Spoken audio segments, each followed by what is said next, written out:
Hey, how you doing? We're going to go over the French really quick. Hold on. Let me get to moving and a grooving on that. Set up a new study.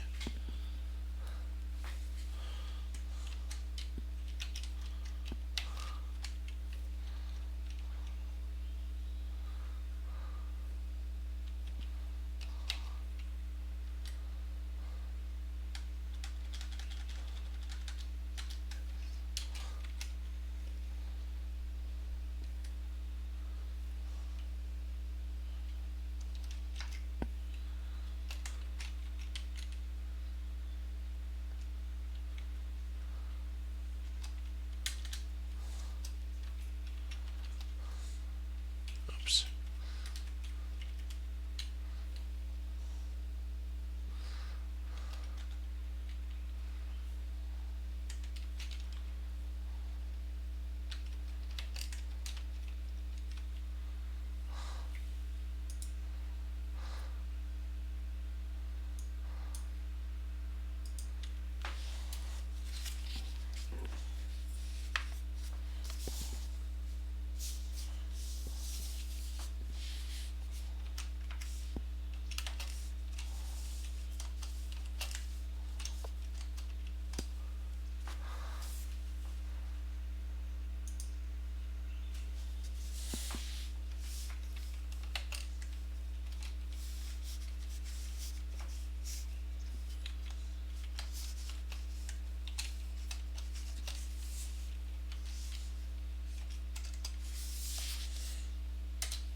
So this is the mainline linear A4, A6, D4, D5. Knight C3, bishop here, A, actually not A. There, C5 here, and then takes. And this is the mainline linear. Sacrifice to close is needed. One of the most difficult lines to grasp in chess. It's important to declare the concepts that we're looking at and the strategies that are intended. Both sides have virtually nothing to gain in this setup. They have some, but not much. Black trades the precious dark square bishop, which is a bit like, let's see, he trades his beautiful bishop. On top, black remains a bishop bit with the bishop hemmed in, the light squared bishop. Now the reason we swap away such a precious piece always is told in a number of 2 or 3. This is what he's talking about. This is going to be what he's saying. White's queenside pawn structure took a serious damage. The C pawn and also White's A pawn is a potential weakness. If the endgame were to occur, we are often in our life. This would be a really good part, as this would fracture White's pawns and cause a serious weakness on C2. Hold on, I better let's see. I better make sure that we enlarge this. There we go. So then, there we go. Just wanted to make it larger. So that's why we would be happy if all these pieces were gone but the kings. We'd be right as rain at this point because of these weaknesses here that White would have to babysit. But it's not an endgame, so we have to basically fight our way to an endgame with a bishop that's slightly entombed. 3. The E pawn, the E5 pawn, gives their opponent the central kingside territory, which means two things: keeping our king safe, as our baseline is. Many variations of the French. In this case, black may come under fire if he castles short, since the e-pawn is a natural launching pad for an attack. And B, this is B. White's center may be chipped away with f6. So the next break would be f6 here, since we've already got c5 in. So this is a game that he's going over in one of his own games. b4, he says, black immediately pressures the sole defender of the e4 pawn. e5, white intends to relieve the central tension. In doing so, he secures the central kingside space. c5. In this line, we'll quickly go over later. There's actually a couple chapters that he's talking about. He's saying that there's some lines that you can go over with knight to e7, b6, and queen d7. So these are potential other lines that could actually come to pass. Queen d7. And then g6. These are lines, but you usually don't do that. So d bishop. Hold on, let me see here. Okay, so he didn't go down the main line. c5. And then he played bishop d2. White's idea is to play b5,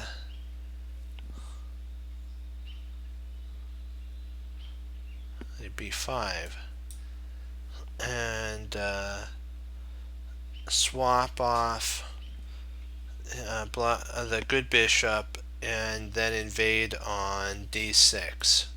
So white wants to go here and then into d6 and swap these two pieces off.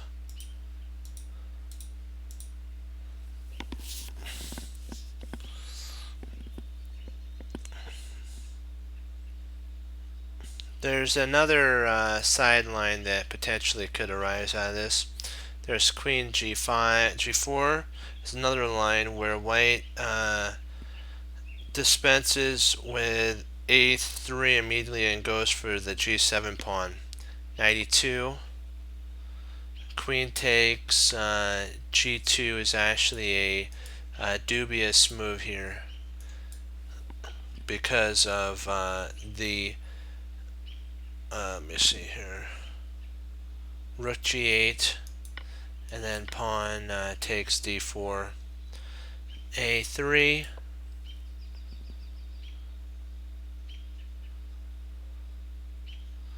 And then queen to a5 here, and there's no way to actually now stop the loss of material, and black's in favor at this point. So don't fear if they do this. Just move your knight to e2. They go there dubious. Here he takes, and they go, oh no, no, my friend, just bring a5, and if the bishop takes, then hello, you lose the rook.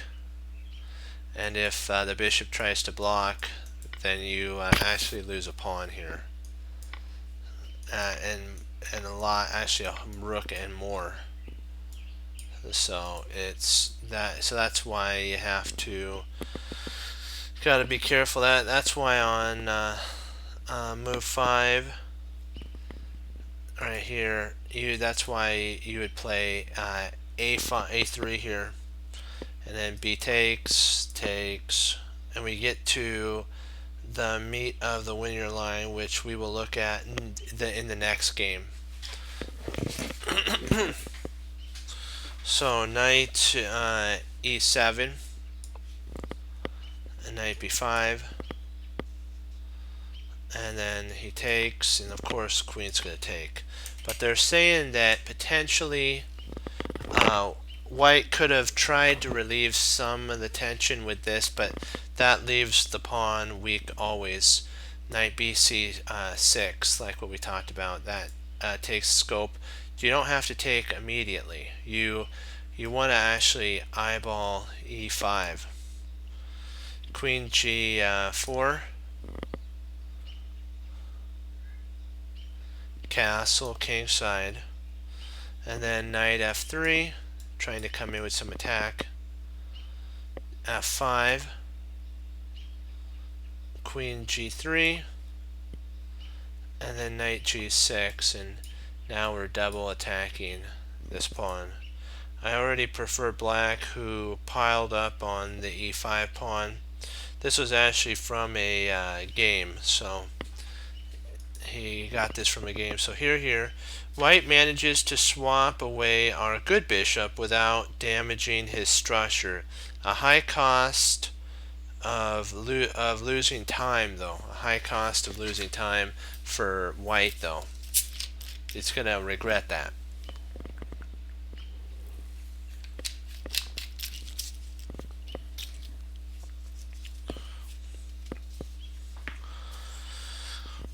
Black castled.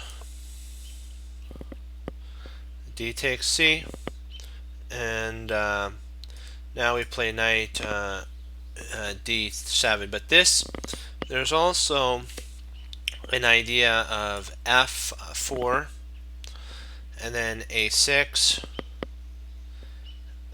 knight d6, c takes d, knight f3, and knight bc6, bishop d3,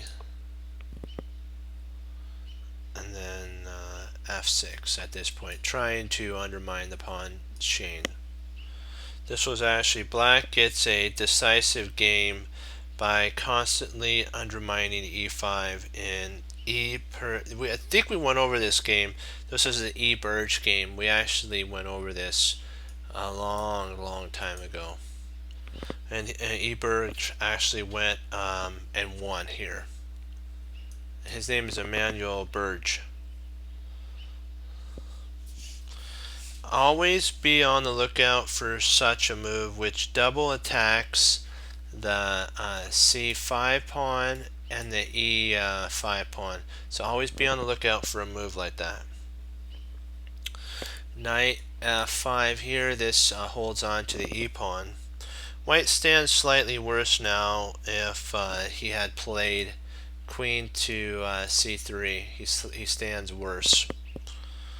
It's probably better for black to try to poke with f6, e takes, and then knight takes f6. Now we've disintegrated the center, so the light square bishop will end up becoming a good piece pretty soon.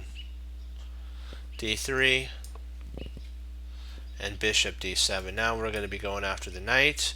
We're even willing to swap off potentially knights, and the center is still, there's two Isolani hanging, or two hanging pawns, so they have to be babysitted, and the knights could do a good job doing that. So knight f3 was played here. Knight takes c5, so he targeting both b5 and b2 behind the knight. So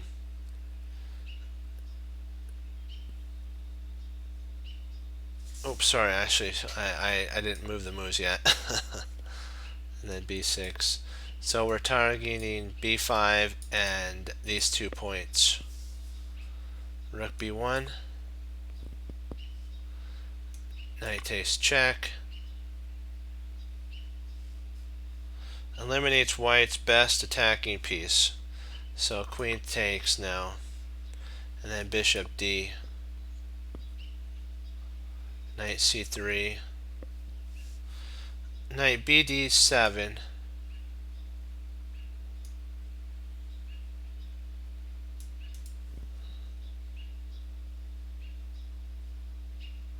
Knight bd4, sorry, not knight bd7.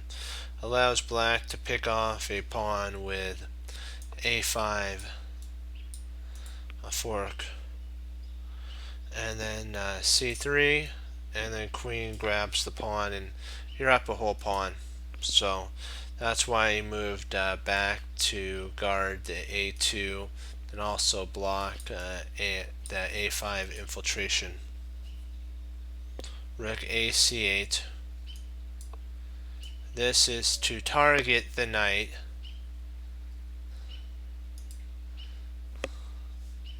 Castle kingside. Now the rooks are connected, so if there was some sort of sacrifice for black, it doesn't work now. Seemingly without effect, black already stands better with pressure down the c file. So knight to e2. Oops, sorry, rook c4. This is to come here and try to double up. Knight e2, which is actually a in the author's terms, a dubious move. White's knight crosses the street the way so when he actually crosses, and then he's gonna try to come over here, and it's not gonna be good enough, let's just say, because black can get f6 in, and you're gonna be in a world of not having a good time.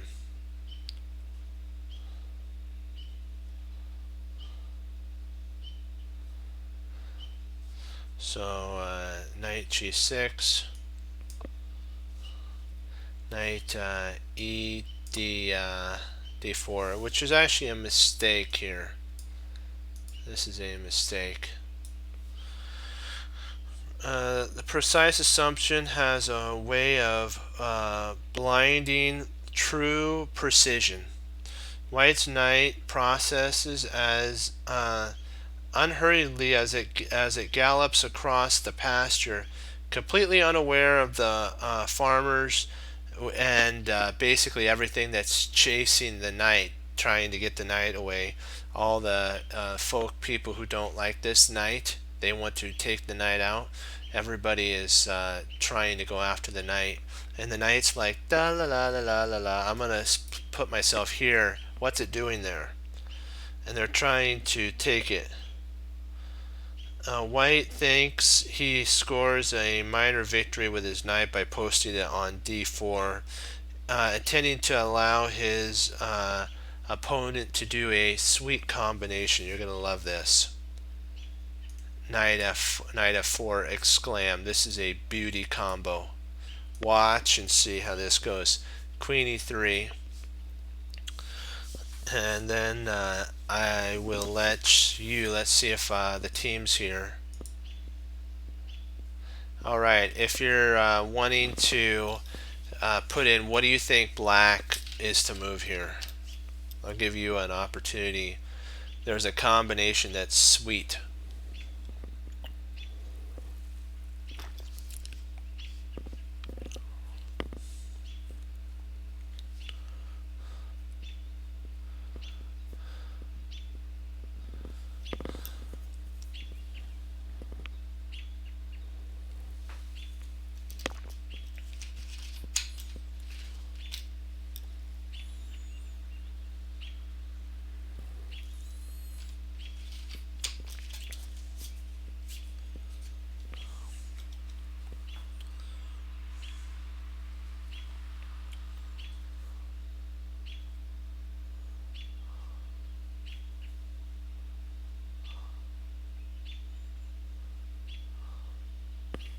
Okay, if you were saying rook takes, spot on.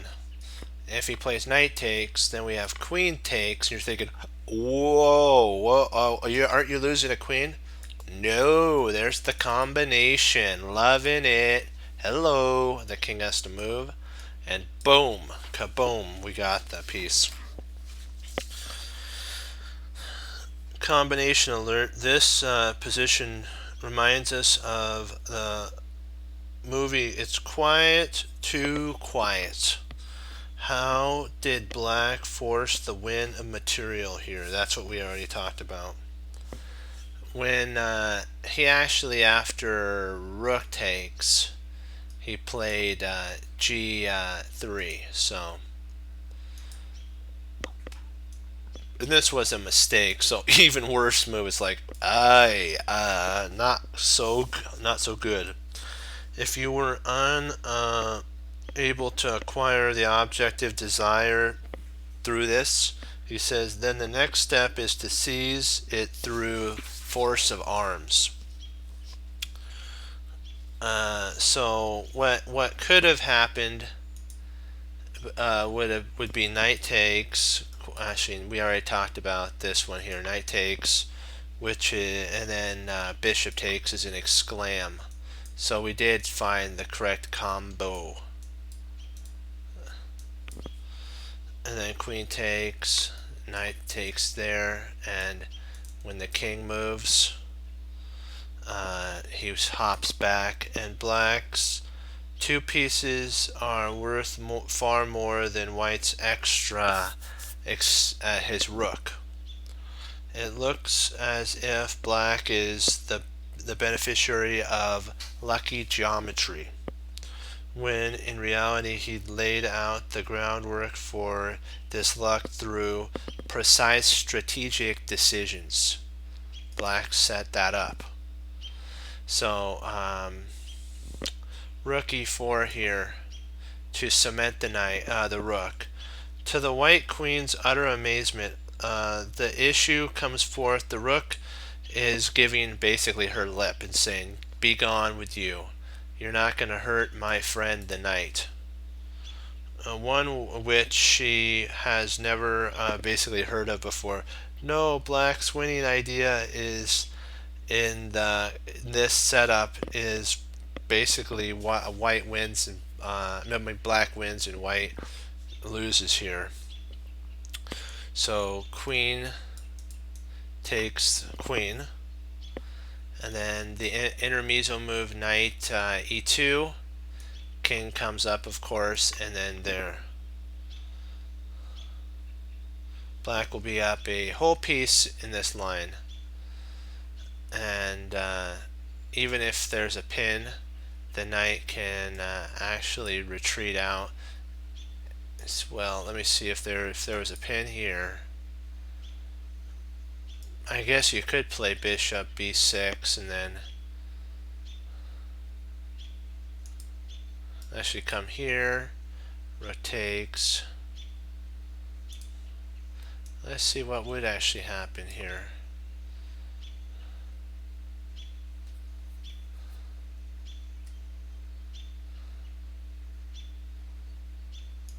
Comes here, rook takes, so he can't do that.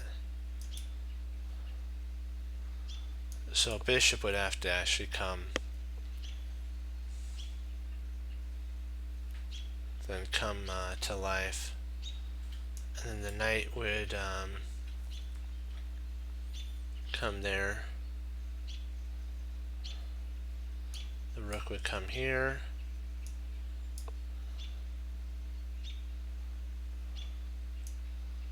Actually, you wouldn't have to bring the rook there, would you? You just take, and after rook takes, pawn takes, king takes, you're still up a piece.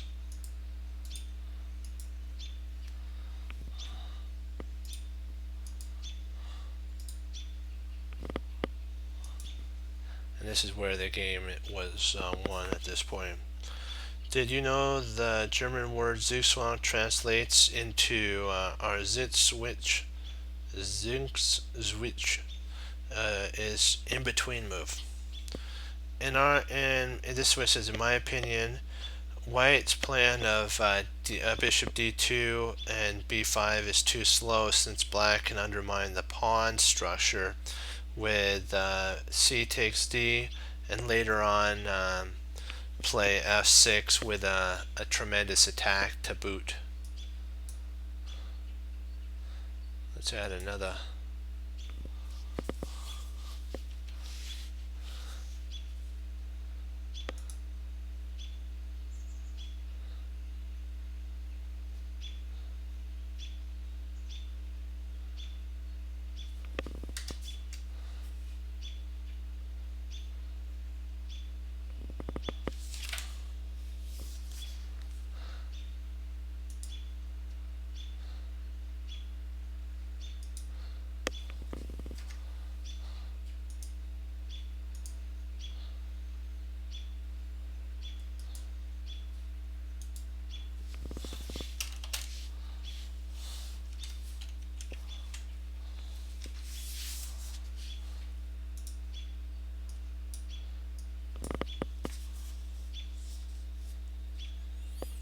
is another game that the author played as black. Hold on, let me get a sip here.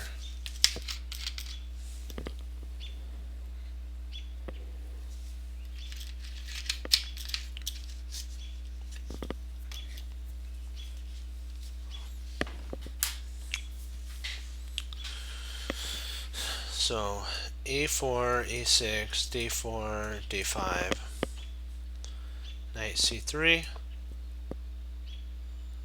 and b4. And we're going to actually turn the board. The Winier French is named after Winier, who was the top German player in 1880s.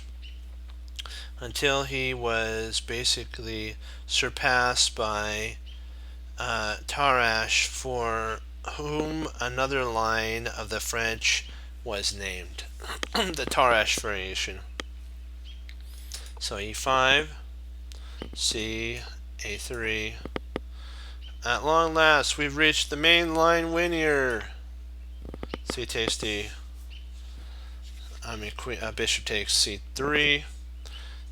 And then here, if black had played a5, it's an interesting move, he said, but the players come to the concept with an early blow. Black can hand over the bishops pair and risk further weakening on the dark squares. White has structure damage on his queen side.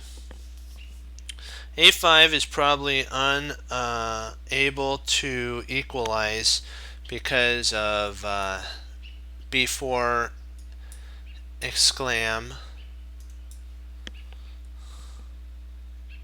c takes, which is actually, surprisingly, you would think it'd be a good move. It's dubious. And knight to b5 here, with the idea of infiltrating in. B takes a3, and c3 here gives white a strong attack with his pawns.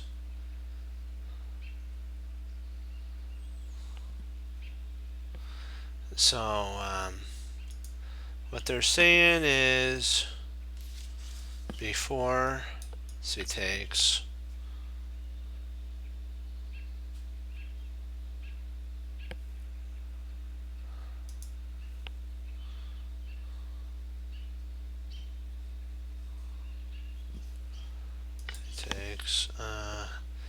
knight b5, bishop c7, f4, knight e3, or e7, knight f, bishop d, knight takes c check, queen takes, and then bishop d3. This is a theoretical position where I prefer white's chances due to his extra central space, bishop pair, and dark square control, and there's a lot of attacking chances for white here. That's kind of why black has to, at that present moment, do that. Otherwise, if he tries to back out, he loses the opportunity of fracturing white's queenside. So b takes, knight e7. This is to prepare for if white tries to go down the poison pawn variation, which he actually didn't do that. He went for a4, which is like a Bobby Fischer line. When we deliberately play the second best move, we are guilty of basically sometimes making our opponent feel like, oh no, we don't know what we're doing. Where we pick the dim idea. A dim, not a good idea, but a kind of halfway idea of the quality. And so that's an interesting setup. This is Fischer's favorite move, which I told you. Today is considered a rather harmless for black. Only Queen G4, like what we talked about, is an exclam move. It's the only line that would give some play, pushing us theoretical with A5 with A4 here. White prepares to play bishop A3 when the bishop goes unchallenged along the A3 to F8 diagonal. A4 along with knight F3 does require a study to appreciate, and is relatively able to be countered by black via H4 or H5 sometimes could be played at that point, and you have a harry the H pawn. But A4, so knight B C6, and then knight F3 and queen A5. We played our queen to A5 even though it may later come under fire with white's bishop playing to D2. The reason we lure white's bishop off of the A3 diagonal by actually playing this. This is kind of like as they do in some things, they taunt their opponents. This is taunting the bishop to go to D2, saying, "Come on, you know you want to attack me." If the bishop was wise, it would say, there's something, this smells a little fishy here. I better not fall for the trap. But many opponents have fallen for this. So, queen A5, and then the bishop actually did come in. What he's saying is if queen D2, this will be met with B6, pawn B6, intending to trade off the light squared bishops on A6.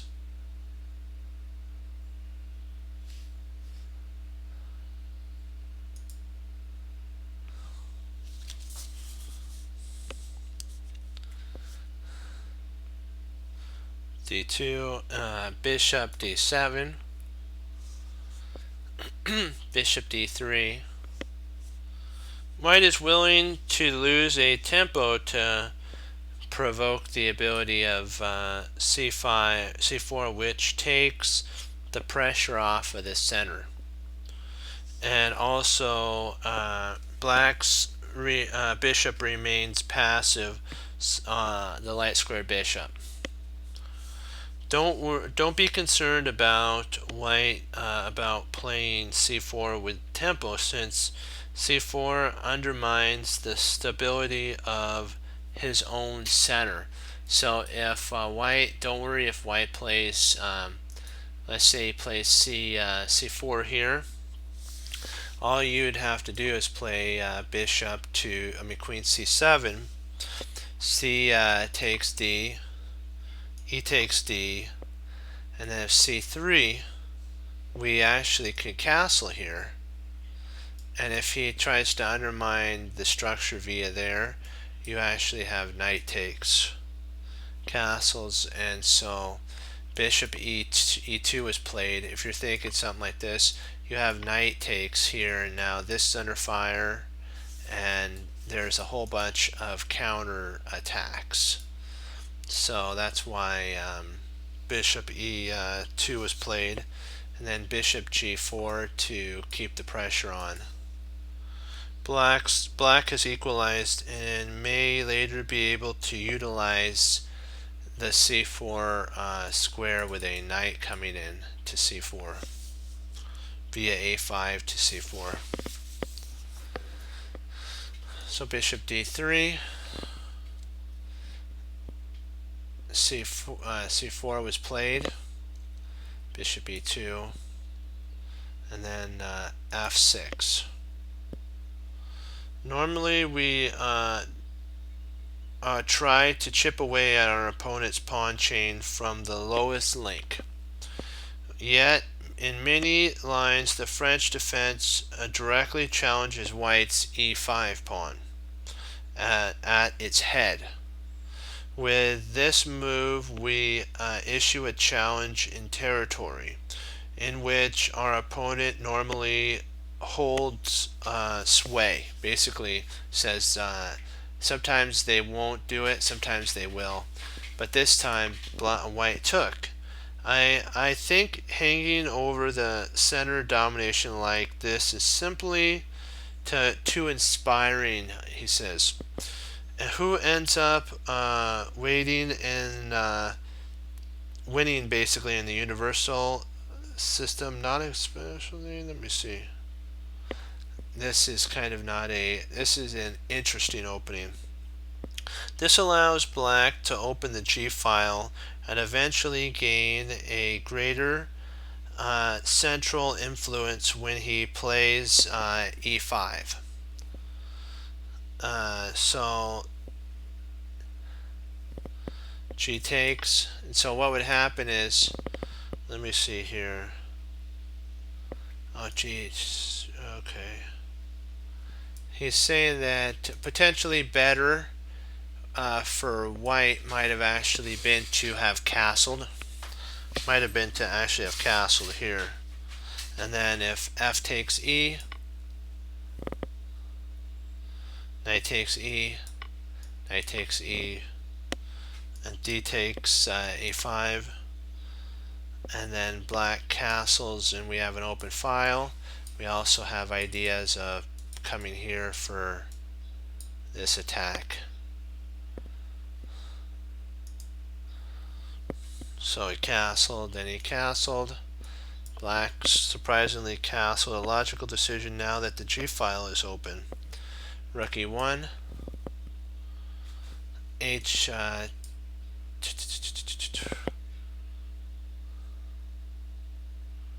Oh, sorry. I had Black castle on the wrong side. Logical decision. King e1 and then hg8 here to attack. Bishop f1 is to hold the pawn. Queen c7. Now we're bringing in the Gatling gun, as I like to say, with boom. g3, pawn g3, prepares to go bishop g7, g2, or bishop h4. So either one of these spots.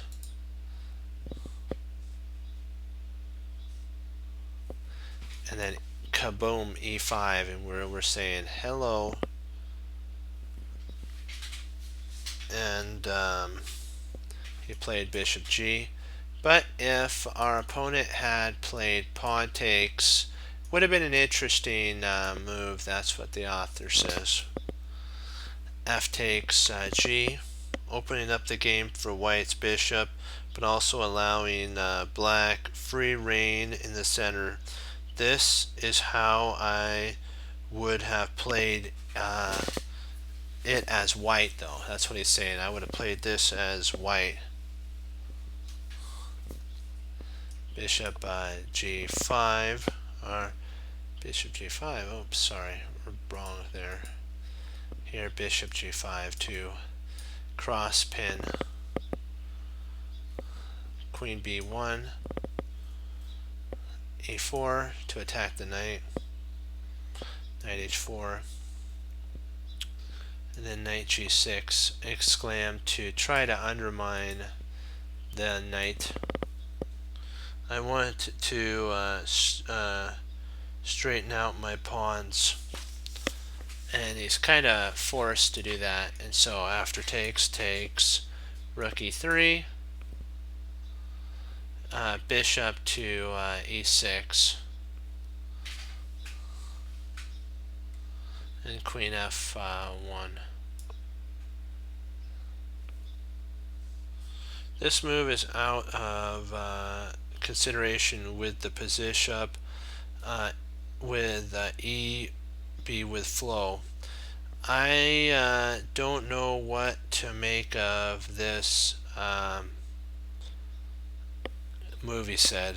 Since it misplaces the queen, he should go for f3 and then f5 and then try to get his potential, maybe his bishop in here or something. Try to undermine this pawn, this bishop here. But he basically made his pawn very unappealing.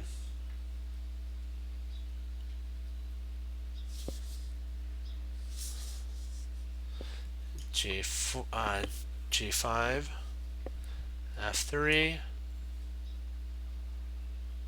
F5, F takes G is an interesting move, he was saying. It's not a dubious move. I would have taken instead and would have played, he said he wouldn't have, he would have played rook E2, and then if he takes here, then the bishop could actually take back. That would be a target.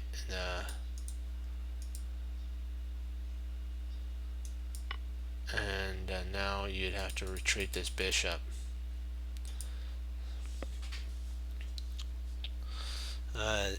D takes E4 and then G4, which looks like it's a good move, but it's actually a mistake here. It's a big time mistake. Don't violate the principles and by pushing pawns around your king.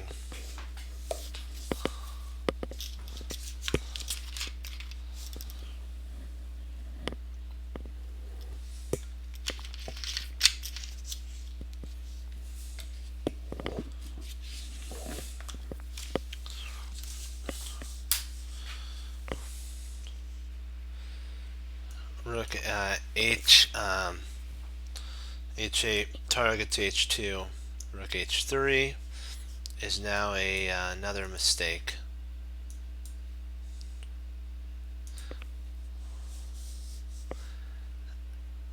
He could have tried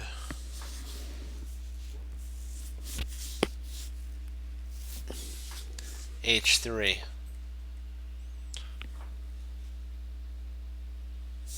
F4, rook takes E. F4 is actually a really good move here.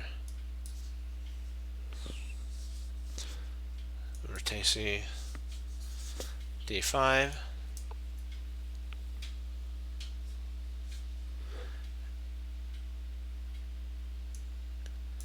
E8.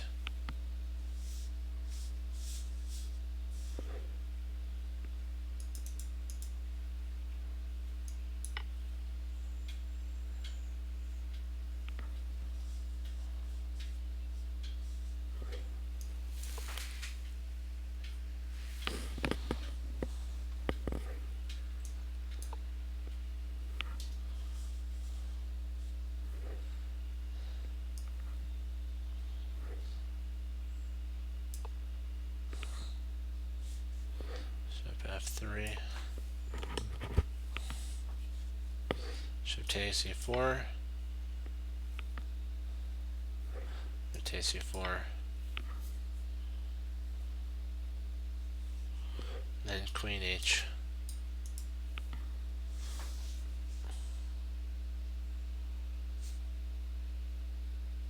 With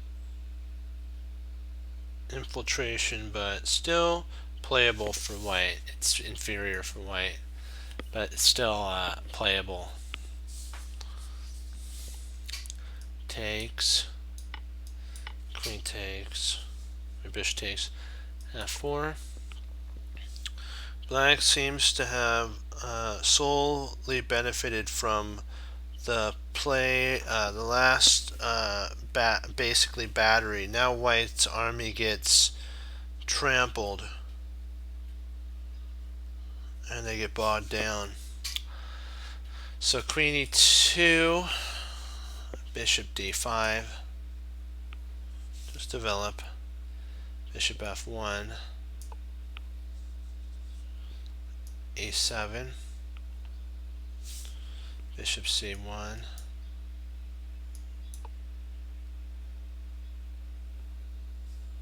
Bishop E6 to go after the pawn, H3,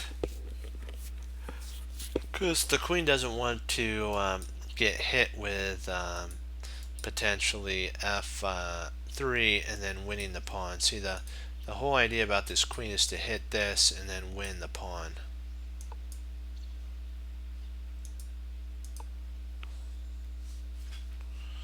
Knight E7, Rook B1, A6. This is to cut out any influence. See, the rook wants to come in here and out and post themselves. So A6 cuts the rook out from even thinking of B5. A5, E3, G2, takes, queen takes, knight to D5. When we fight out on a hopeless cause, we attempt to solve like ridiculous positions, just like my game when of last, the one we're gonna do the next chapter pretty soon. Black's knight is overwhelmingly is superior to White's remaining bishop.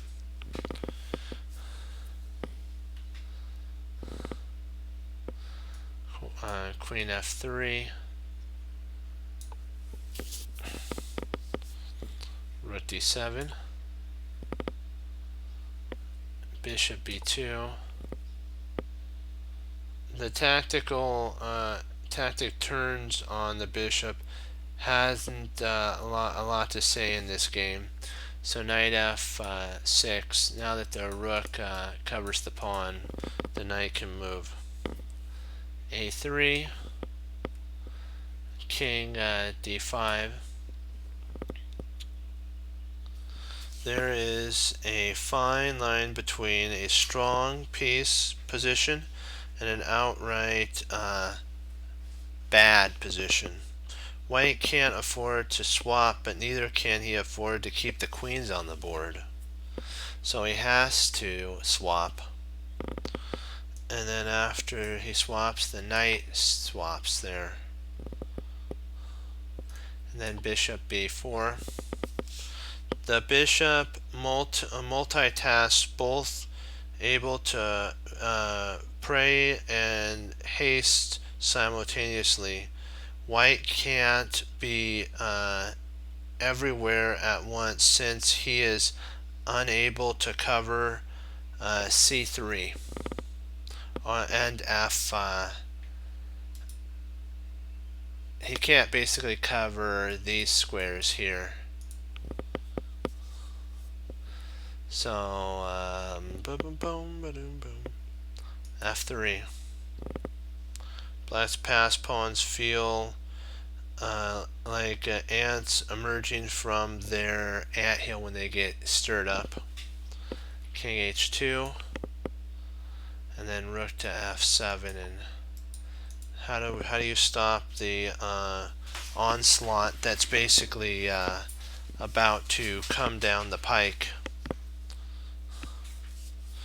Yeah, we'll put a star here where we'll stop off.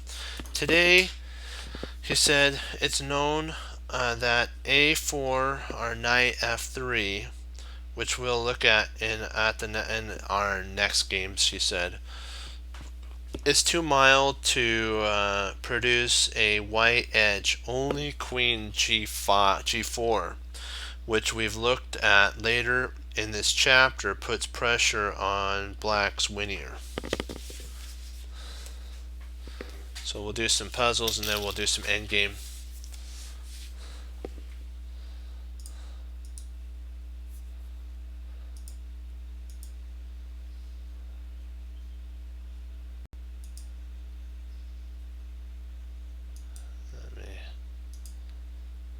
Let me get the board editor up and going. Well, let me get a sip and then we'll get started.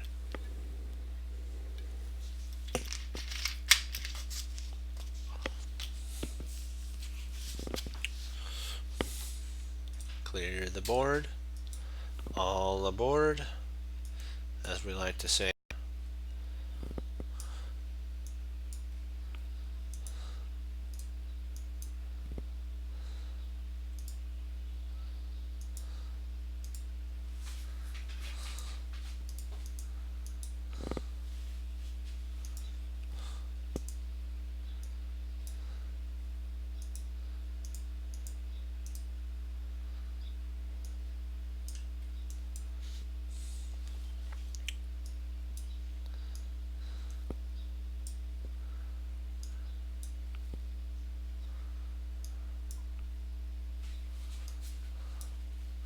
Let's make sure we got this. Boom there.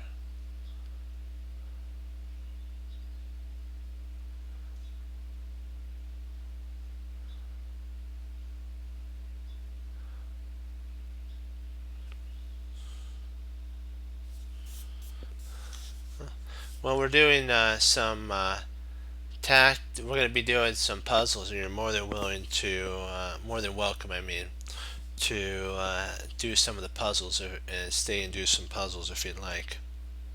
Oops, I gotta move the knight up here.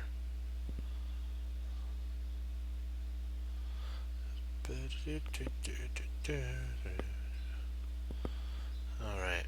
White.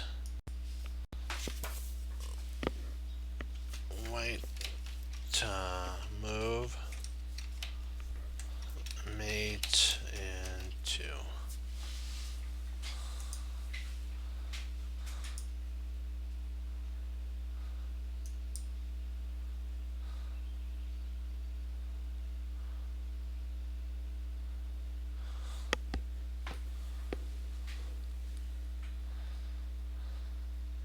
White to move in 2. I mean white to mate in 2, not move in 2, that's funny. White to mate in 2.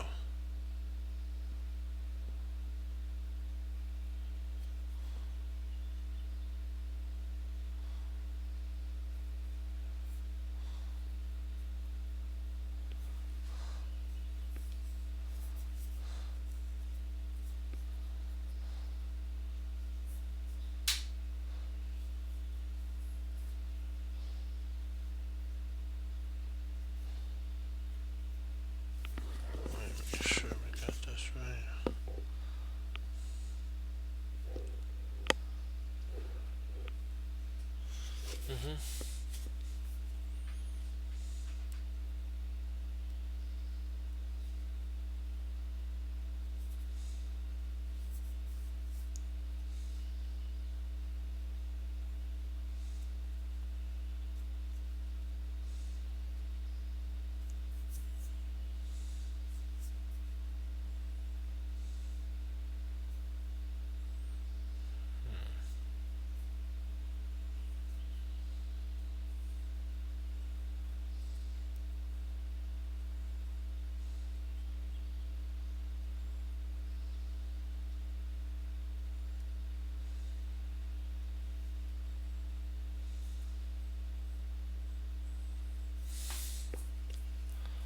Trying to think of the most forcing move here.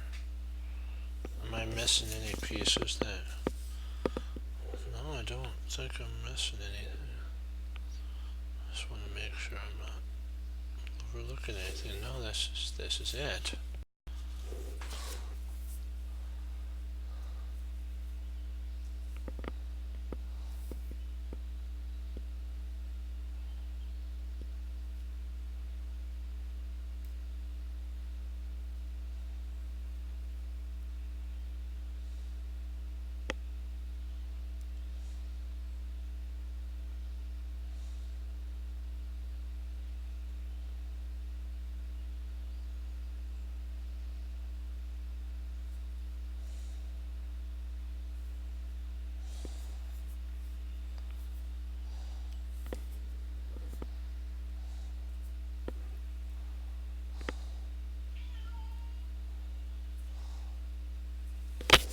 I'm kind of stumped here. I have to get a hint.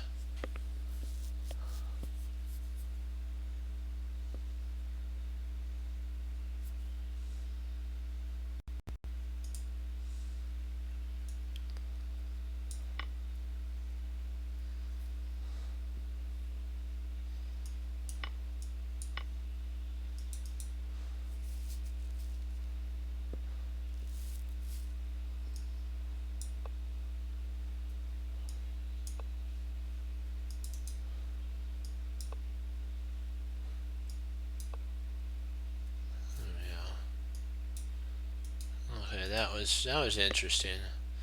Felt like there was something like that going on.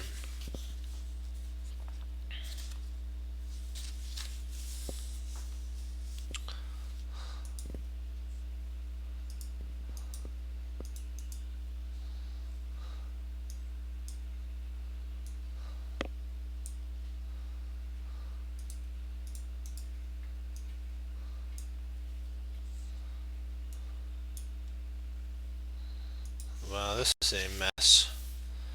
White again, mate 2. So I'll copy and paste it again.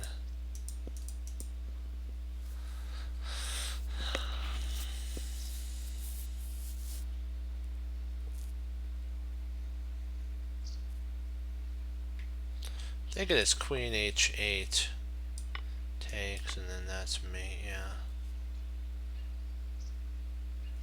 If you're wondering why this move doesn't work, was that he can't check anymore, the king would just take.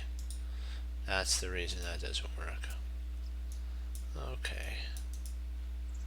If we can get, we'll get another, some more of these puzzles kicked out.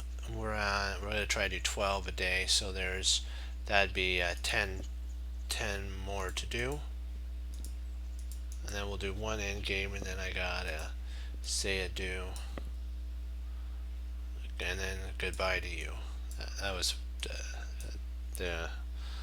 thought you'd like that little joke. Gotta always have a smile. Never let them, like on Cinderella Man, don't ever let them think that they have you. You gotta always keep your dukes up, or your hands up. What that means, even in chess, even if you may be down an exchange. Hey, how you doing? There we go. Yes, I am back and ready for action.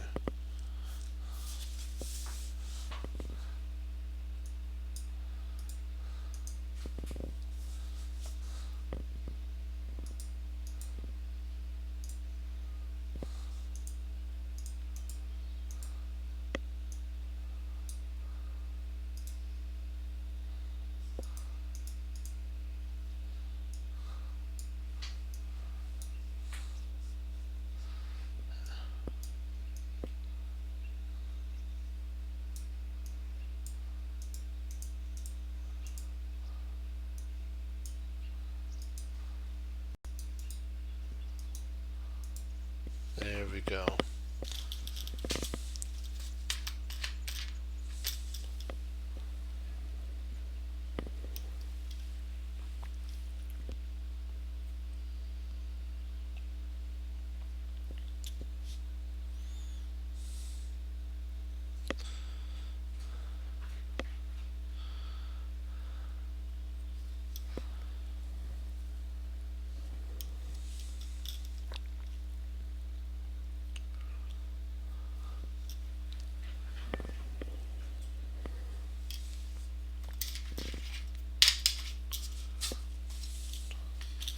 Mate, white to move, mate 2.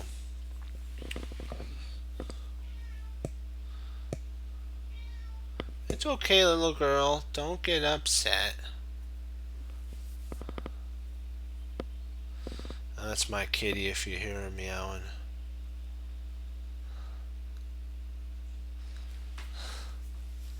Yep. Queen takes, d8, back rank mate. Gotta love it. He can't take, so that's all over.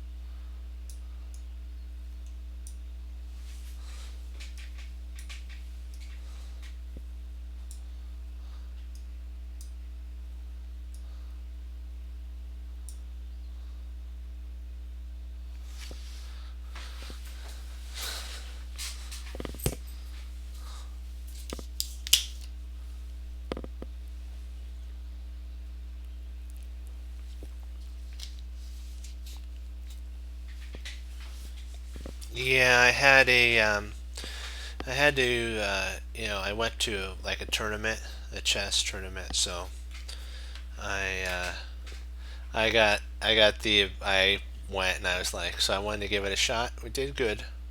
We did good.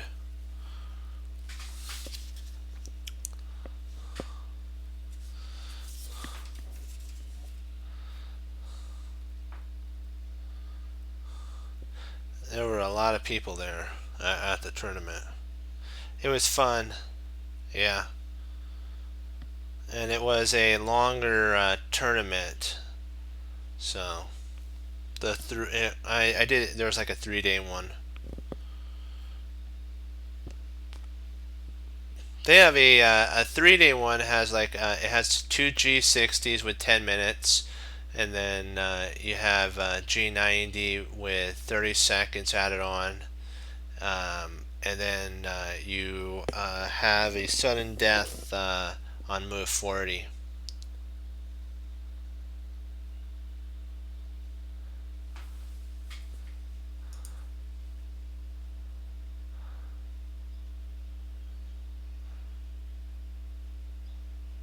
Oh. Well, I'll try to get these posted to YouTube. Uh, I'll do my best to do that since I'm back and ready in action. Let's see here. Oops, I forgot the king, and then we'll get this going. Oops, I almost forgot the black king. I think he goes there. Yeah, there we go.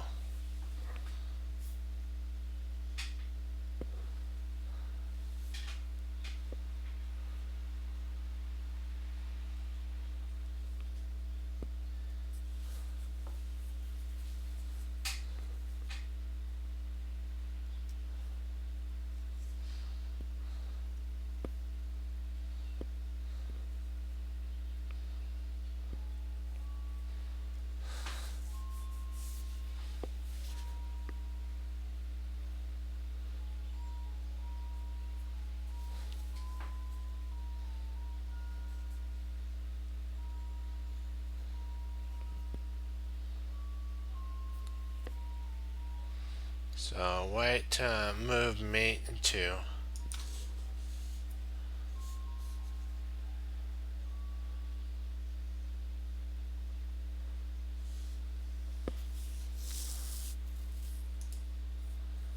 It's doing it again, drat.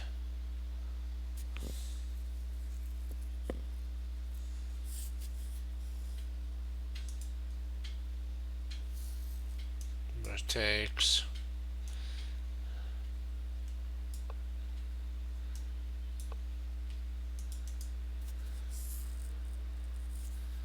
What happens if the pawn takes?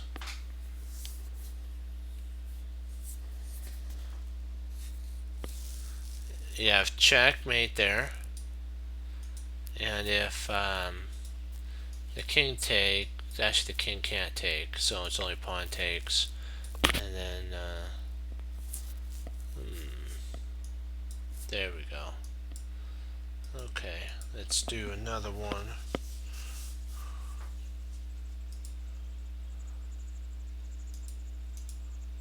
Clear. Cleared the board.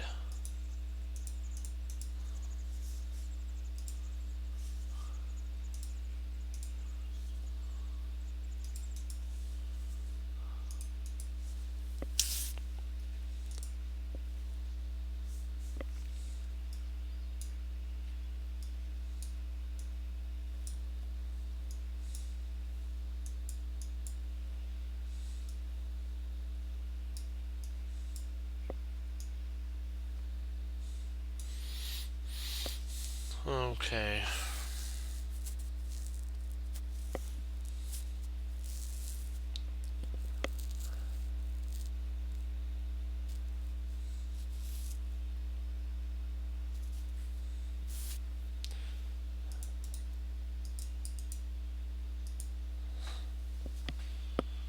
I'll allow you to take a look at this. I'll be right back.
got here?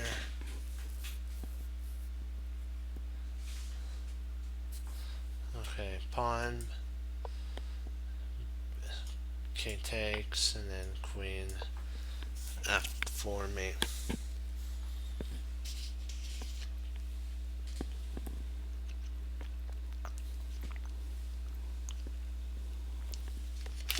Alright. Let's move on to the next page. Turn the page. That's okay. I had to do something really quick anyway, so it all worked out in the end. And I left it for Chess Cruncher team to give it a go while I was gone for a second. So it all worked out in the end. The Lord has everything, you know, always ready and rolling for us.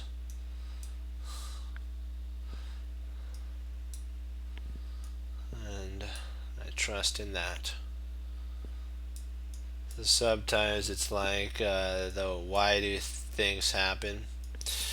You know what?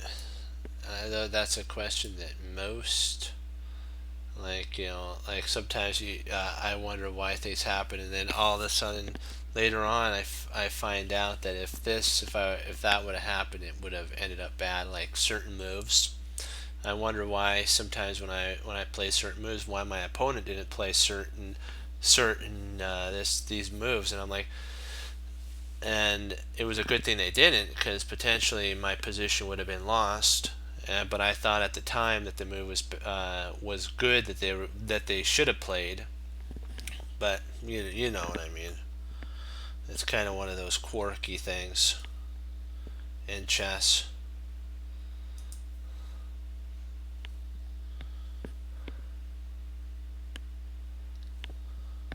Alright, so same thing, white to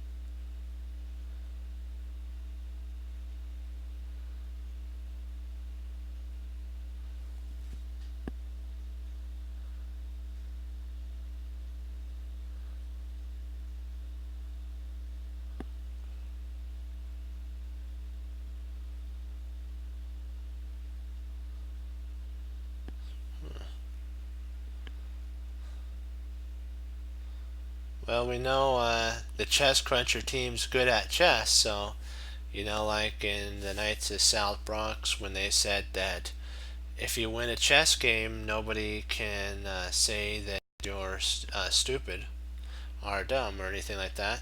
So you know what? Chess players are smart because they know how to think properly. So that's you know, interesting always to think of that.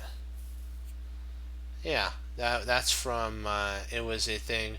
This one young girl, uh, they were doing like math, and you have to watch. It's a really good movie. There's some parts in there that, like when the kid gets beat up, that's a horrible part. I don't like watching that. I fast forward through that one but it doesn't show any of it. It just, you know, I just don't like that type of violent thing.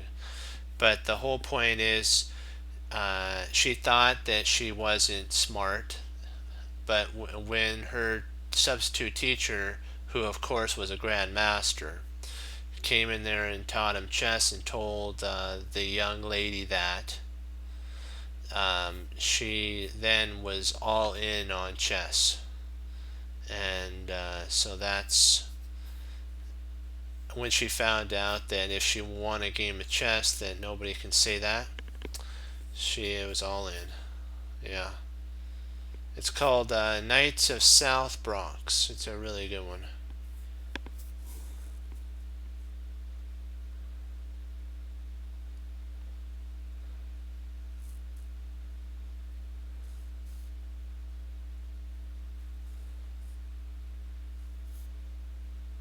Let's see here. White to meat.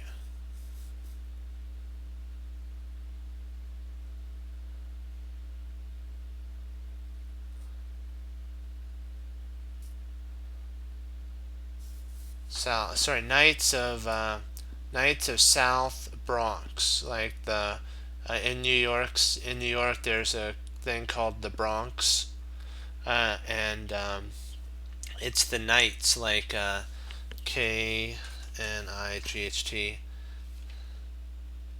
The Knights. It's the Knights. The Knights of South Bronx.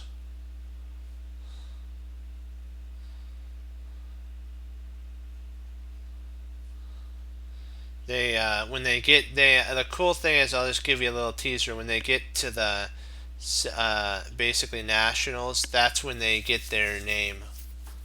They need a name, because otherwise they were just a school name before. And so that's where the movie got the name. The Knights of South Bronx was the first chess team. Yeah.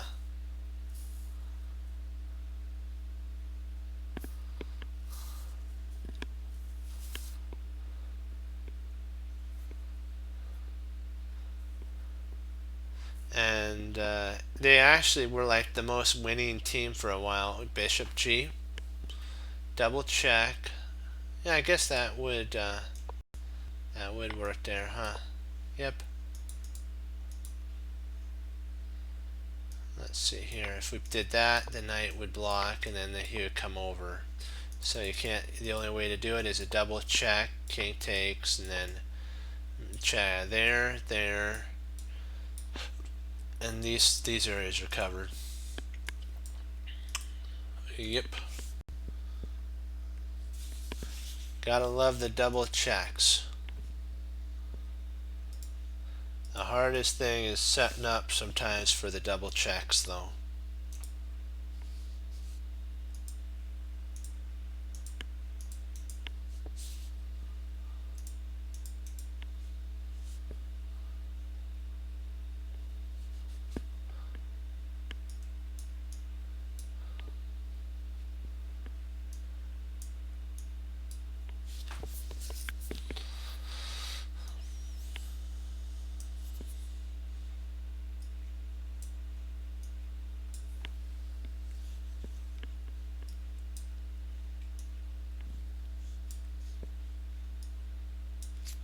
Let's see here and make sure we got all this right.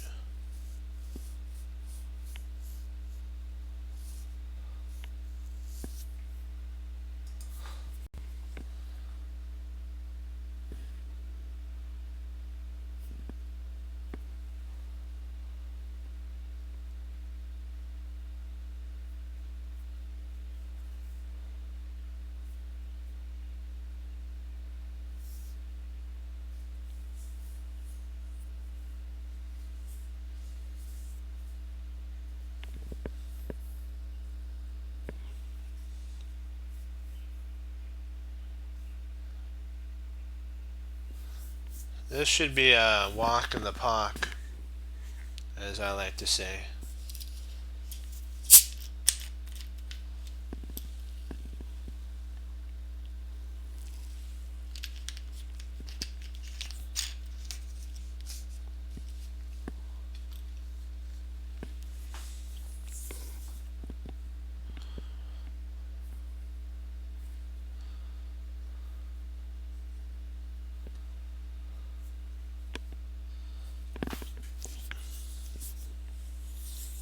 Let's see if you can find it.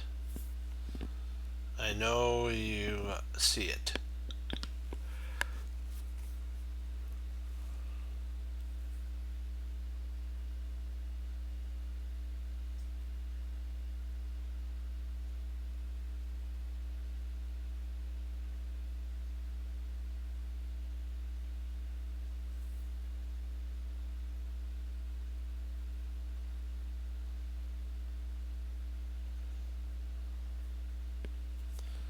I'll give you one more minute.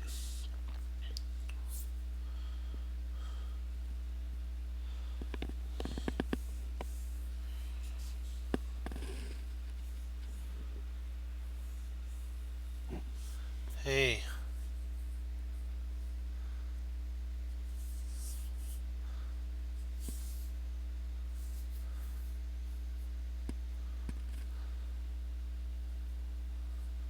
Yep, you got it.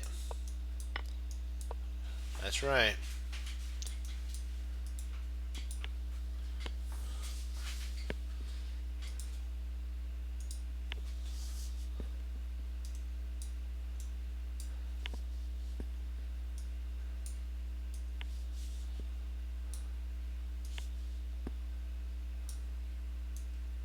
Yeah, things happen to make us stronger.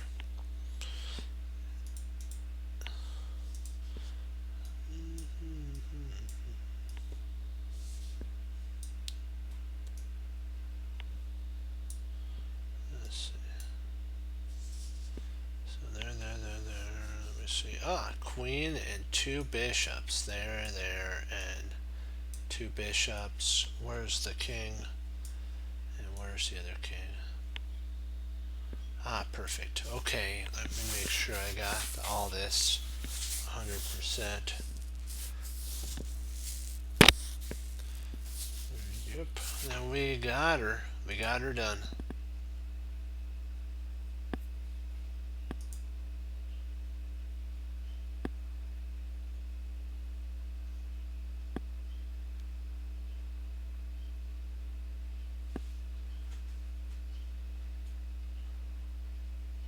Hey.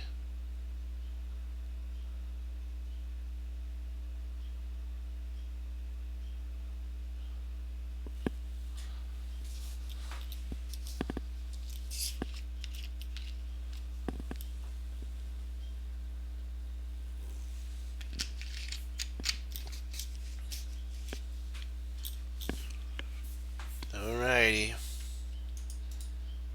It's white to move, mate in two.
See if queen. There's mate there. Pawn takes. Thinking that's not mate, it's e6 is mate. There you go. Great job. Oh, the reason if you were wondering, oops, sorry, hold on. If you were wondering why the other one wasn't right, we'll take it to. Let's see. Let's go back here.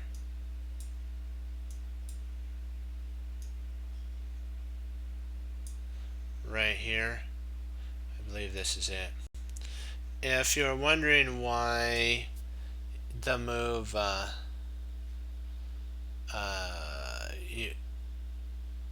yeah, I'll do that. Knight F here, and then if king. Let me see here. King here, and then bishop E. is the bishop would take. The bishop takes. Yeah. The bishop is guarding that. Yeah.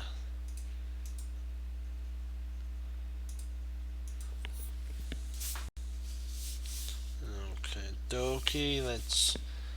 Man, they're really loading up these pieces. They're getting a lot of pieces here. So there's going to be a boatload of pieces being added here.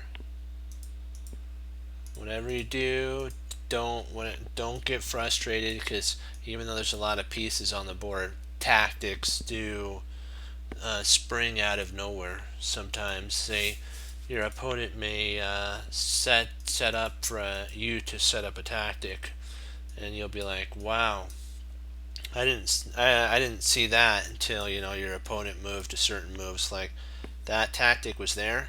Yes, it was. Yes, it was. Oops.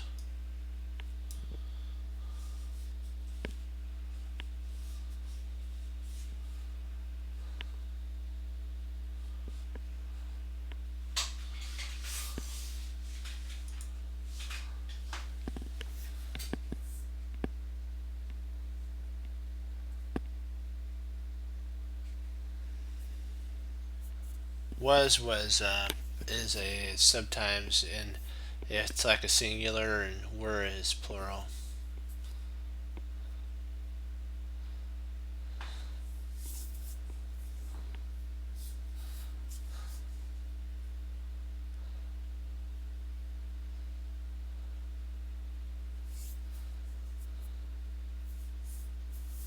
Oops, I gotta do it again. Here we go. Kaboom.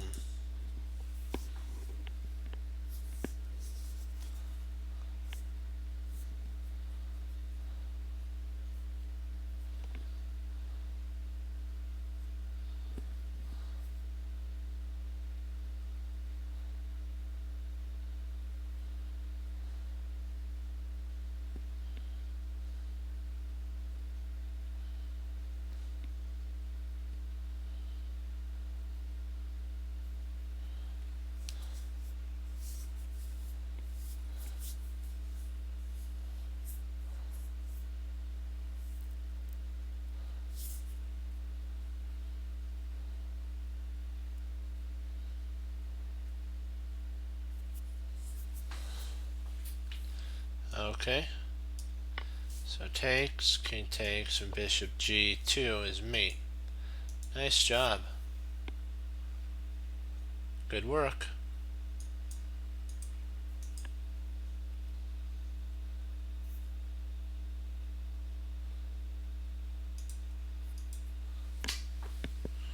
Keep up the good work. Where this one, oops. This one doesn't have many pieces on the board. This one has only really few pieces on the board. And this is all the pieces that there are.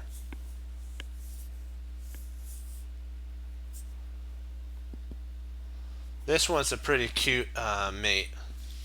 This is a pretty cute mate.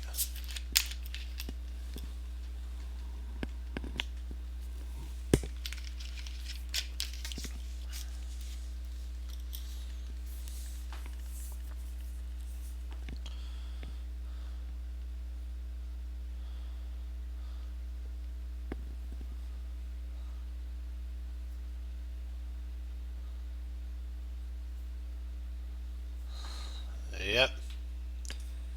That's a really I like that mate. That mate was pretty sweet.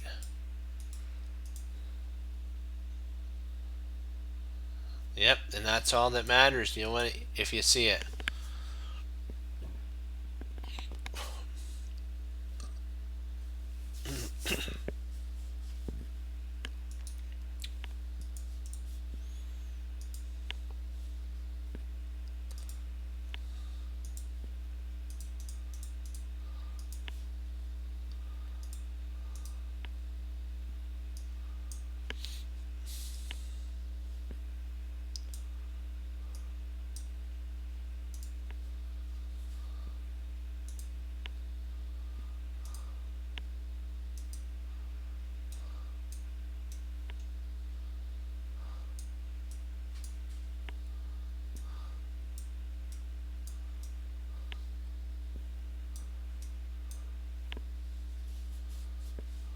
sure I got this right. This is our last one too.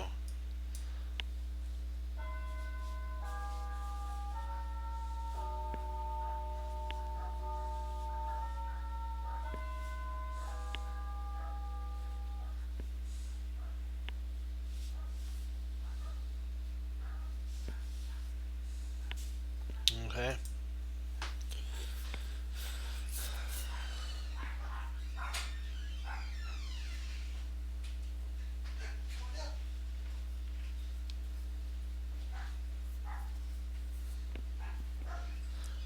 White move mate 2. Oh wow.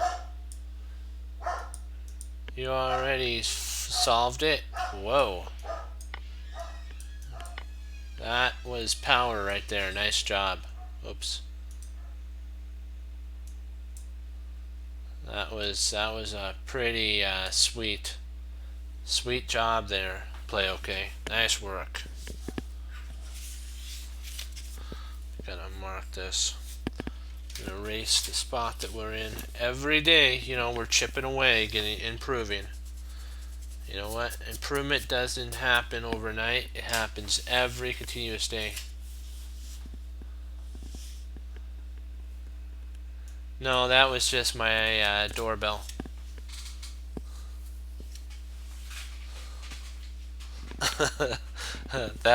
that would be cool if it was a church bell. That would be those bells.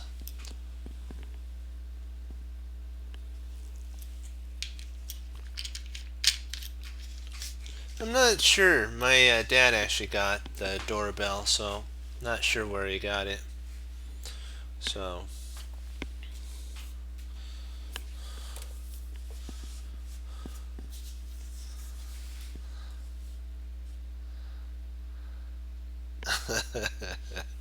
Yeah, it was one of those for sure. We'll go over I got a new book from the tournament. It's Magnus Endgame, the Endgame of Magnus Carlsen. So we're gonna be doing Magnus's Endgames now, and then I got another new book. I got First Steps of Playing the French Defense. So we'll be going over these books. And then, of course, we got our favorite Father Pogar book. This, so that's always fun. Yeah, so we're going to be going over that. I have to go and I'll get to our learning studies. We already went over a couple already. Endgames with Magnus Carlsen. Oops, I should do get the end game ready, shouldn't I? That would help. Let's get this set up.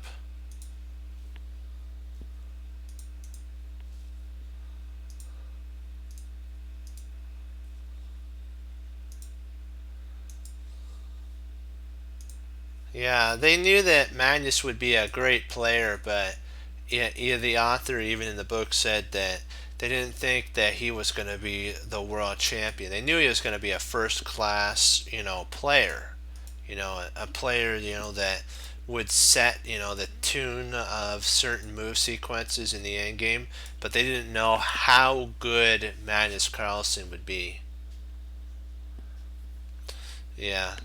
He was just, he had a talent that the Lord gave him, and he used it to the fullest of his abilities. And you know what? Hopefully he sees that it's the Lord that gives him the gift. That's all that matters, is the Lord. And in the end, when it all is said and done, that's what truly matters. Okay, we're going to set up this.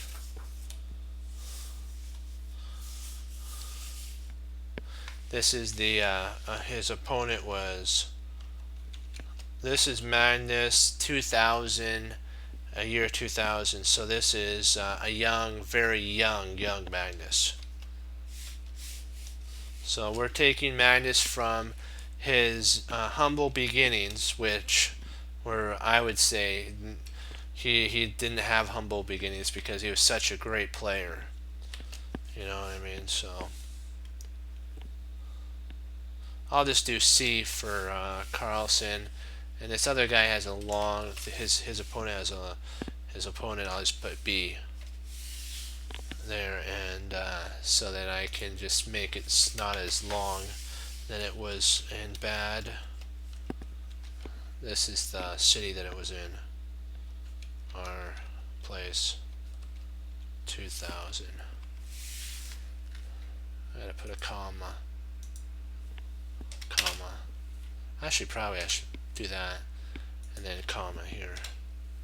There we go. So you have the dates separated. There we go. This is Magnus Carlsen's black. Uh-oh. I did a boo-boo here. Drat. I didn't put it as the right player playing.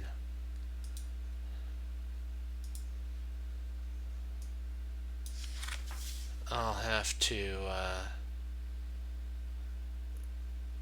delete this one here.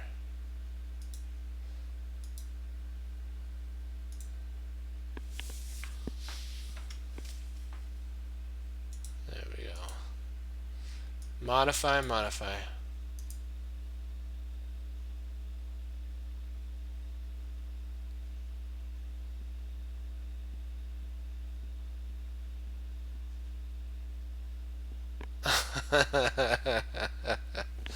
Oh, that is true. I love it how you think. I love it how you think.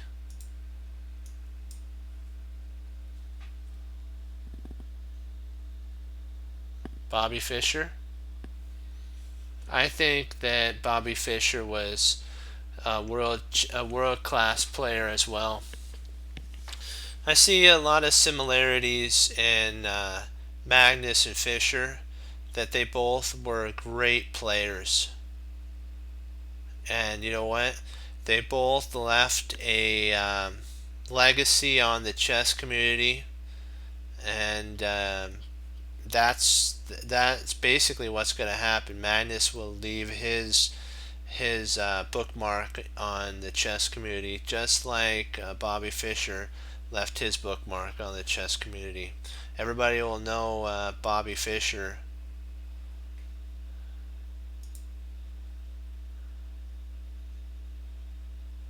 Hey, nice. Go.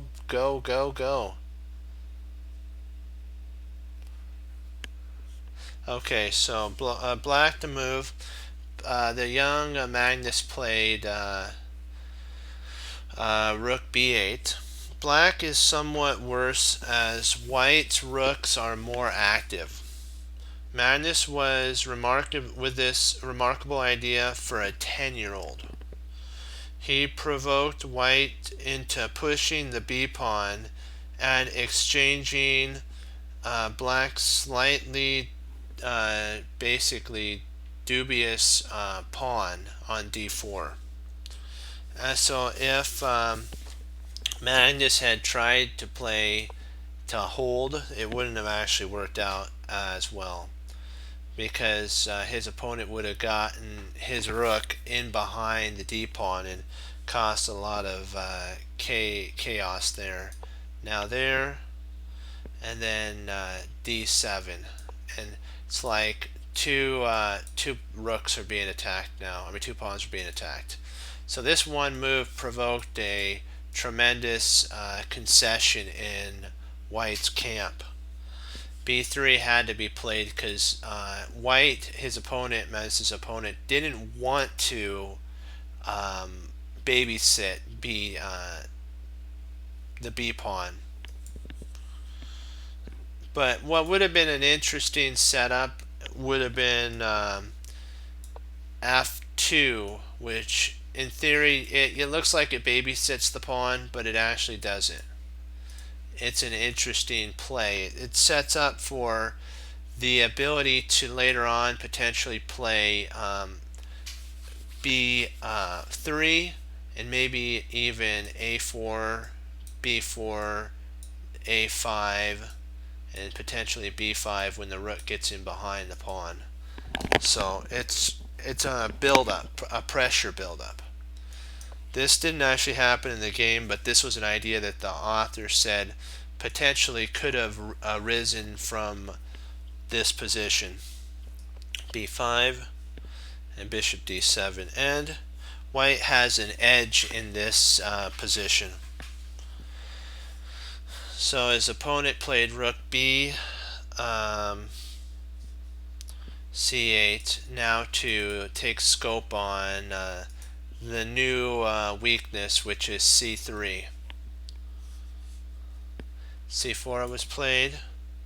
Magnus played he's 10 years old, he played a mistake here. He played c takes d4, which was actually a mistake. What he did is, by doing this, he opened the d file for white. Black should have exchanged as many pawns as possible to try to activate and then play his e4 instead of taking here. He was saying that potentially e4 would have actually been a slightly more ambitious or more attractive or appealing move. This would have actually given the young Magnus an exclam mark.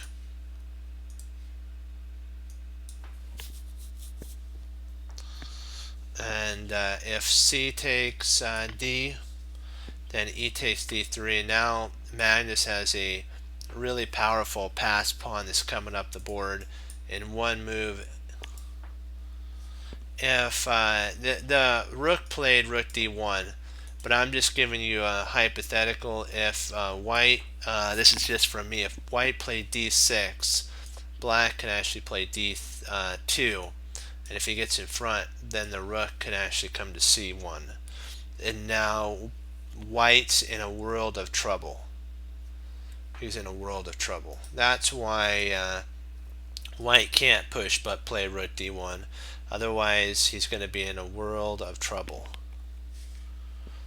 Rook c2. Oops. This activates the rook on the 7th. And if takes, then f2, c8, and now we have check, check, get our pawns rolling, and checkmating our opponent. Black will double his rooks and force a draw in this position. So here, if rook d6, which is another line, d takes c, and d takes c, f to d8 to try to open the open file. F d8 takes, and then f5.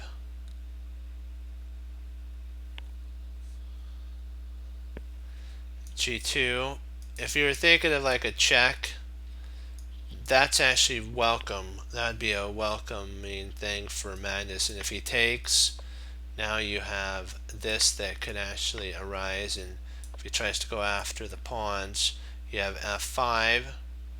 And if he checks, what I would do is actually potentially come up, and then I would cover my my king with this type of setup. And then if he tries pushing, check, and then I'd bring my king up and try to come in here. He may try something like this, and so you would have to be really on your game at this point. Here, there, and then he might try checking, but then you can come around and win.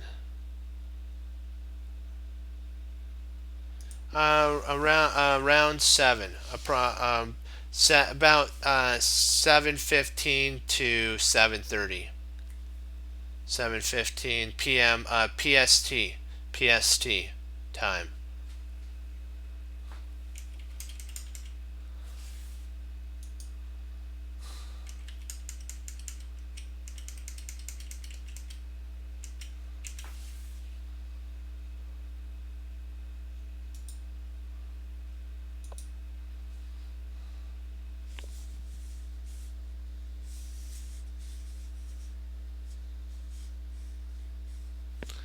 a5,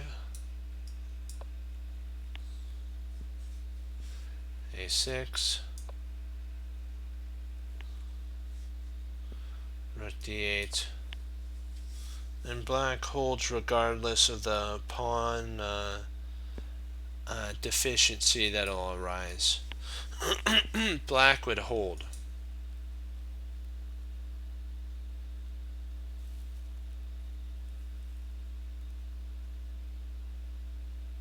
Okay. Be blessed. So,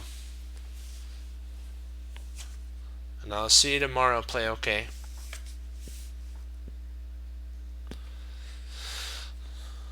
Let's see here.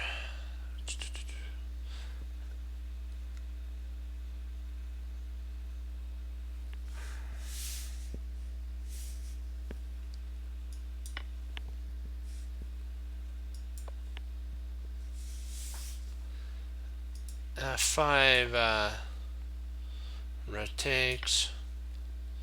King g6.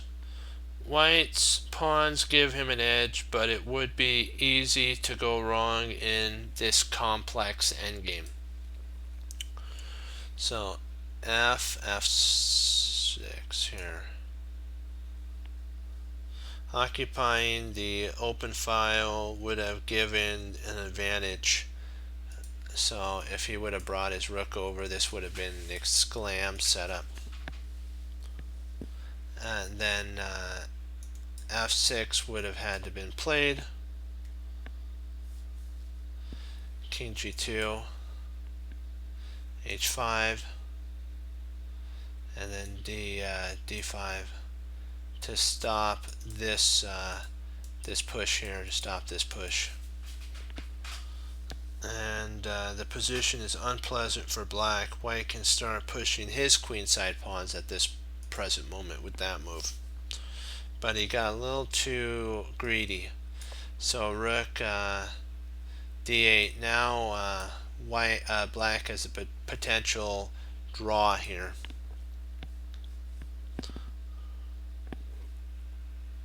This gets an exclam, improving his passive rook.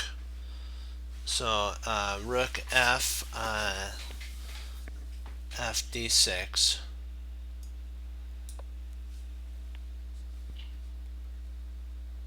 Rook c to d7.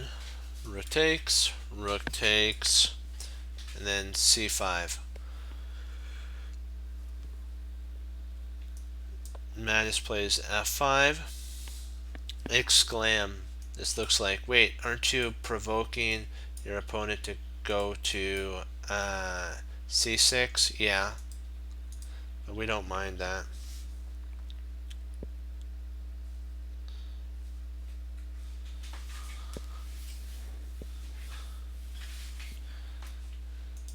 So b4 was actually played. And then Magnus again played e4, which is a mistake here. This is not fast enough. Black should have created a pass pawn with f4 exclam. This creates a pass pawn. And then if c6, f takes e, double exclam at this moment.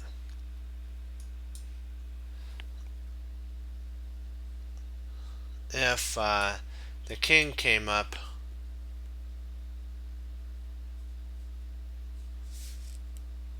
but if you're wondering, takes here, queen, queen, and I'm thinking it potentially may be a draw. It'd be an interesting draw. And black gives a perpetual check. So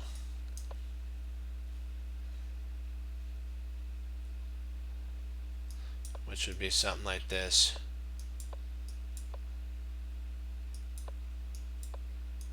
That'd be mate, so he can't do that.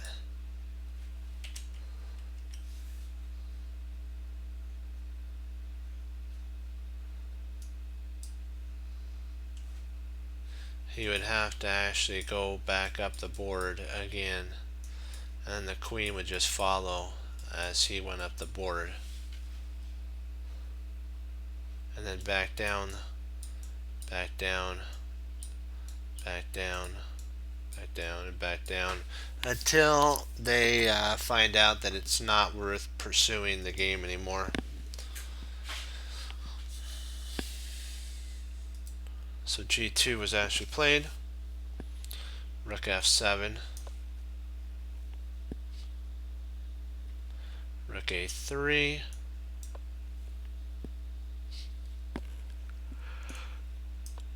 f2 check, king g3, a6, exclaim. It kind of looks like, aren't you surrendering the pawn? Black is unable to swap the passed pawns and hold. So rook c3,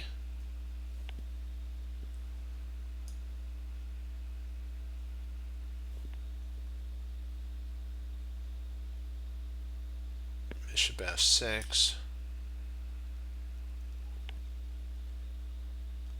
c, d. Black gets the c pawn, and white gets the e pawn. So let me see here.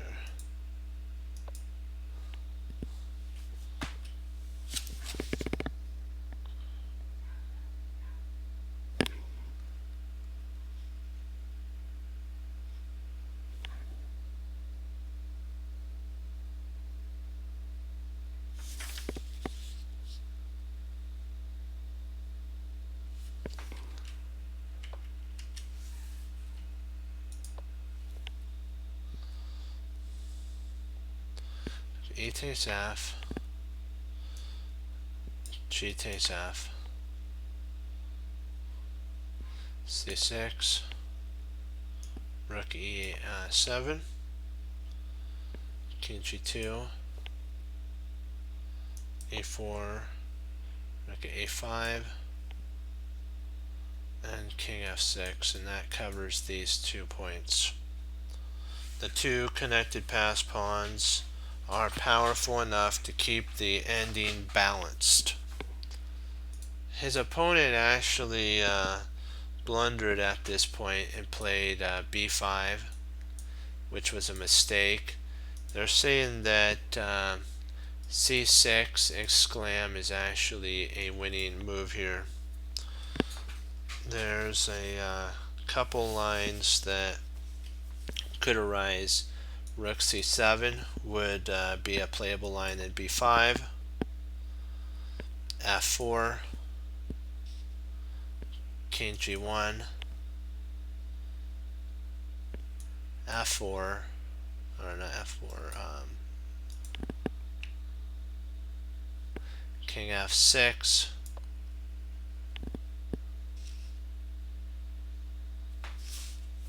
rook takes a7, exclam.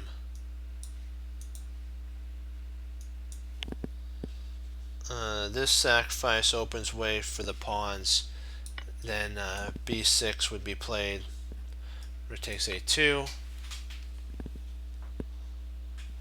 c7, rook c2,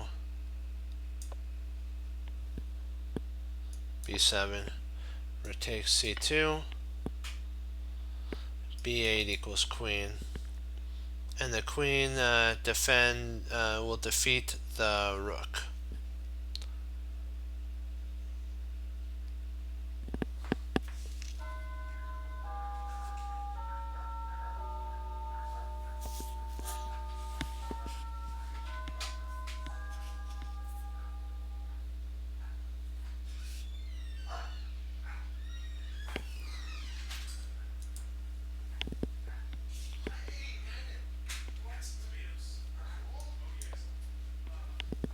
D1.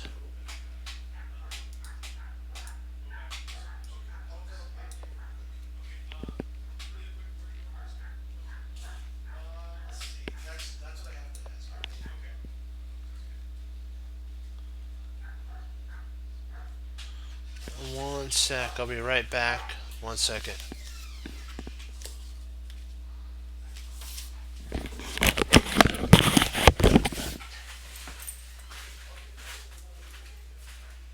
Hey, bud. I'm streaming, but I tried to say.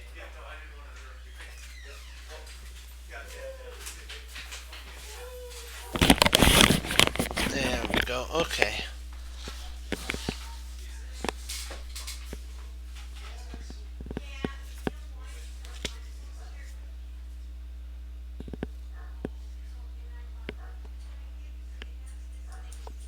F4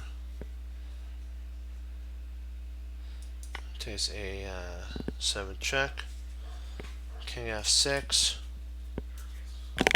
and B5 would be playable at this point to get the pawns pushing. Rook C1. E takes F. G takes F, and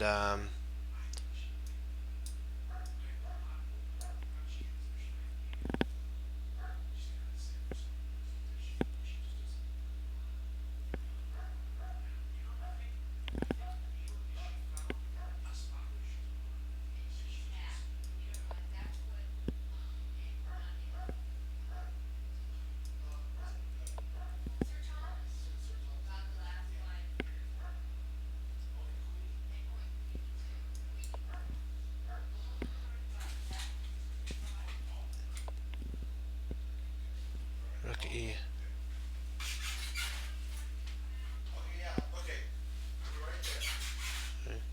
King Rook G E8, and E2. Rook takes, and white wins at this point. So B5. F4 was played by Magnus. King G2 was a mistake. This was a mistake. It allowed black to push the pawn with check.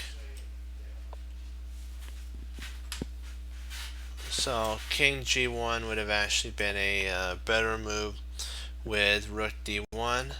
Actually, not D8. Sorry, Rook D1 check. King F2. Rook D2. And then King E1. Rook B2, and now we're in behind the pawns, and the position is roughly equal at this point. So he actually got to push with check. Magnus did, winning an important tempo. King F2. King H3 is actually losing on the spot because of the ability for Rook F8 at this point would allow the pawn to be pushed. And King G3 is again another blunder here because of Rook D2 now, with the idea of preparing to set up a potential mating idea and getting the position going. King H3, and then Rook G2, and we can actually go G5 and then push this pawn up the board. C6 was played, and then Rook G1. Black will soon give checkmate with here, and potentially queening there. So that Magnus played Rook D2 check, King G1, and then Rook D1. Magnus settled for a draw by perpetual check with King F2, rook d1, king g1, rook d1, king f1, and they agree to a perpetual draw at this point. And so he's saying though that better rather than just checking. I mean, here would have actually been to have played rook g2 exclam is actually a winning idea for black. King f1, rook takes h2, and now he's got 3 passed pawns. Rook takes check, but Magnus didn't want to as a young kid. This is an exclam move too. Have that, and let me see here. Rook a4, king f5 to hold on to the pawn and get these pawns rolling. c6, g4,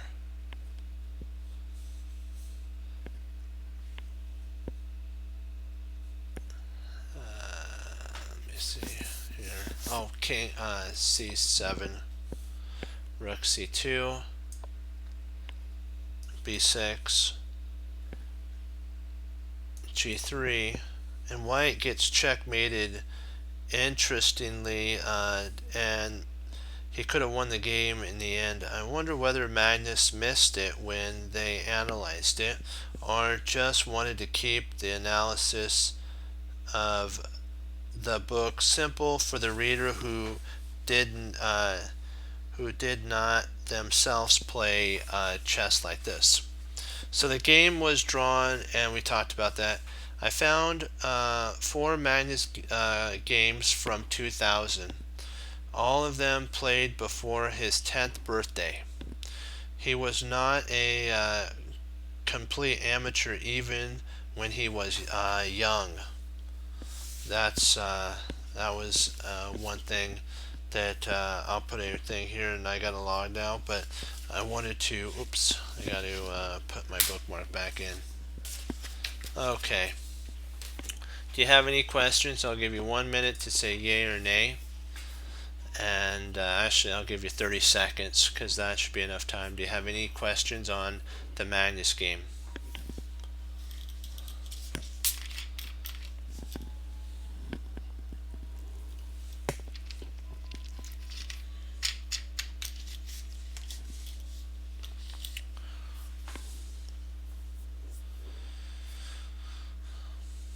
Thirteen, 12, okay, 10, 9, 8, 7, 6, 5, 4, 3, 2, 1. Okay, no questions? Then I'll say adieu. I want to thank you all for logging on. This is great. We're improving. We're getting better. You know what? Remember, knowing is not enough. You must apply. Willing is not enough. You must do. And you have to remember that our brains do plateau.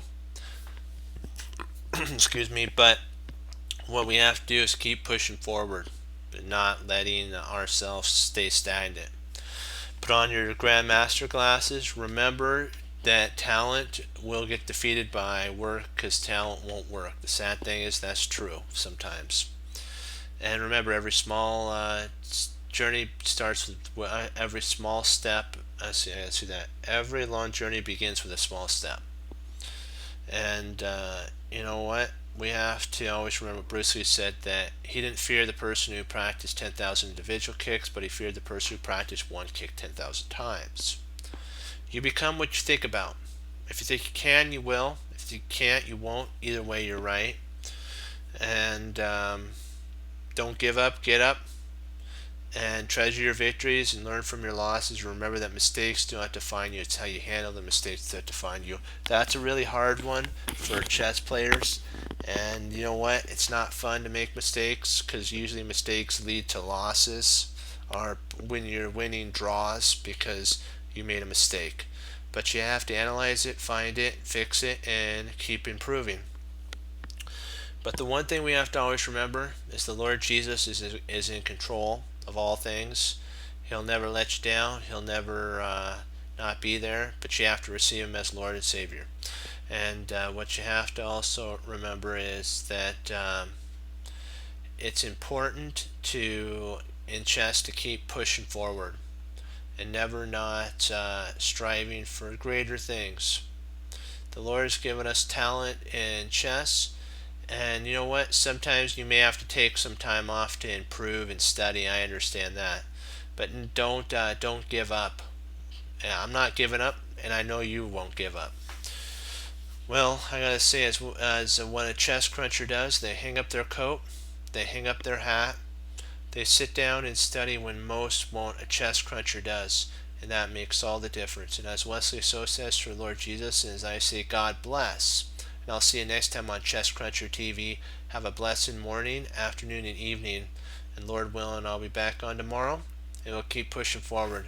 Go Team Chess Cruncher, hoorah, be blessed. Remember what Hannibal Smith said. A good plan is when you predict what your opponent's doing, direct it, and then being able to keep your plan always. And when that happens and our plan works, we get to say this inside: I love it when a plan comes together. Hoorah, be blessed, and I'll see you tomorrow. Remember to always serve the Lord Jesus. Bye bye.